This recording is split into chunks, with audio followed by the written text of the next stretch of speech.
y tuvieran ese pequeño inconveniente, ¿no? Bajo las condiciones que lo habían manejado.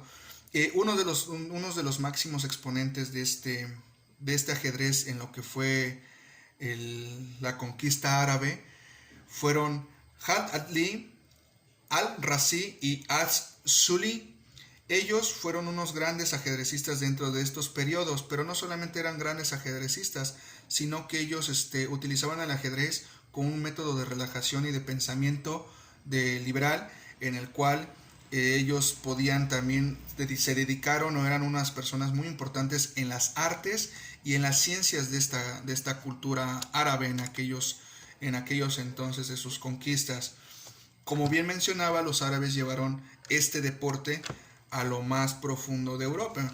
En Europa fue introducido por los árabes como un juego llamado Shatranj, por allá del siglo X.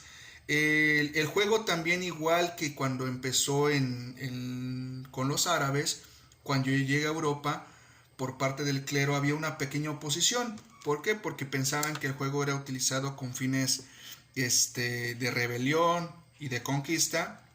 Y en esa época en Europa sabemos que estaba muy fuerte lo que era la ideología religiosa. Entonces tuvo que luchar este deporte en sí con ese tipo de la negociación, en la cual poco a poco fue tomando fue más aceptado por la nobleza, al fin y al cabo siendo considerado uno de los deportes más importantes en Europa.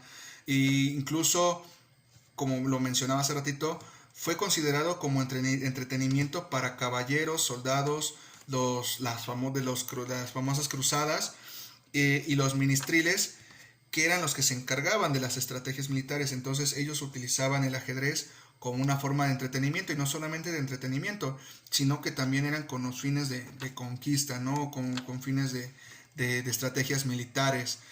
El ajedrez en esta época, con la llegada a Europa a finales más o menos del siglo XV, justamente en Europa, venían las piezas con ciertos nombres. Uno de los nombres más fuertes era lo que es el Fers y el Fil, que más tarde se convertirían en lo que es actualmente hoy la dama y el alfil.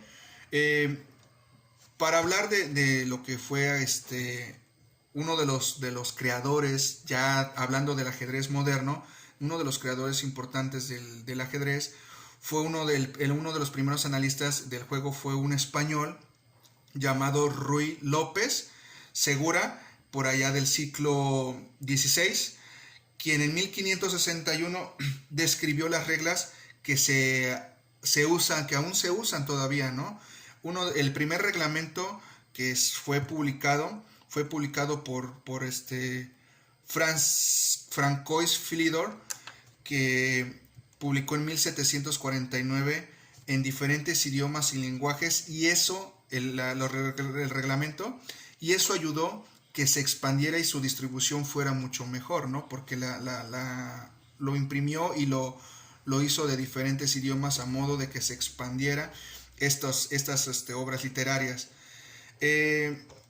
Hablando de la historia en México, como bien mencionaba hace ratito en el video, uno de los exponentes en nuestro país fue el coronel Araiza. Por allá de los años 20 era una persona militar muy, muy conocida, e incluso en aquellos tiempos enfrentó a uno de los ajedrecistas ya con más recorrido, llamado Alec Kenheim, que una vez vino a visitar a nuestro torneo para participar en una competencia con uno de los mejores ajedrecistas mexicanos que también teníamos, que era otro coronel llamado Soto y Lerrea. Por allá también de los años 20 surgió un ajedrecista nacional con potencia, de campeón del mundo, llamado el gran maestro Carlos Torre. El maestro Carlos Torre era uno de los principales ajedrecistas de nuestro país. Desafortunadamente él sufre una enfermedad mental, lo cual lo deja con cero posibilidades de volver a retomar lo que fue el ajedrez. De hecho, ya no hay unos indicios desde que él va a un torneo a enfrentar a Lecker, a Lequesne y a Capablanca, que eran unos de los exponentes en aquel entonces de los años 20 del ajedrez.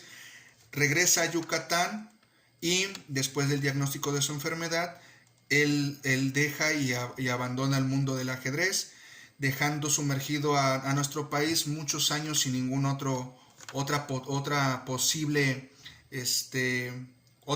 talento, el cual hasta los años más o menos 70 fue cuando un ingeniero ya de nombre Alfonso Ferris fue y destacó más o menos como ajedrecista por allá de los años 70, e incluso logró el título de maestro por la FIDE, que fue fundada en 1924, como bien lo mencionaba hace un rato, y él empezó a hacer como que la escuela de los ajedrecistas, y le dejó materia a ajedrecistas como lo que fue Mario Campos y Kenneth Frey, que también fueron unos grandes jugadores de esta época, ¿no? De los 70. Mario Campos fue a participar en diversas olimpiadas en los años de 1972, principalmente una en San Antonio, en donde él estuvo competencia con unos jugadores de otros países, ajedrecistas, de talla muy